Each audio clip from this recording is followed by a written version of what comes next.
唔知你乡亲最近乌多摆敢有换过零件？这零件敢是正厂的？这无论讲是汽车还是乌多摆，你若用副厂仿的零件，都有安全的顾虑。高雄警方伫中南部抄到机车行卖仿的这个机车的零件，这个链啊，这个机车行为中国买仿的卖给消费者，正厂的公司费一条要2000块，啊若仿的600到900就有啊。不过副厂的品质较无稳定，真快断，这影响到行车安全。啊，即马就听专家教咱要安怎分正厂。甲副厂的。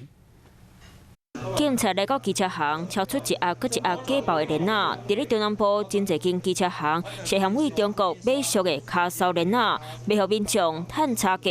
啊，那发现的警察就是伊。在店家所换的这个 DAD 真品链条，他们大概要将近3000块，可是我们路上贩卖的这个 DAD 链条居然有大概600块到1000块左右。啊，那原厂的就是这款日本 DAD 品牌链仔，免做分真假，真货机起，假货机烧较正。另外，后顶正货机有写日本大同工业株式会社，假货刚有印照片。为介绍顶来看，正货一条要2000块左右，啊，假货是一条600到900到这么俗。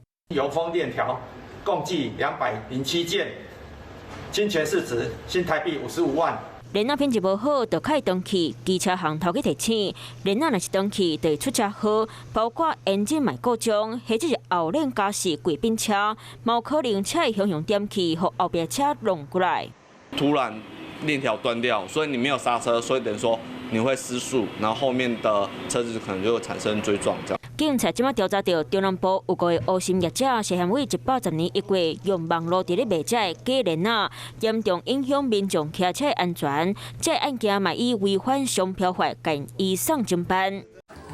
华视新闻看起来，赶快订阅我们的华视新闻 YouTube 频道，欢迎按赞、订阅、开启小铃铛，最新最及时的资讯要提供给你。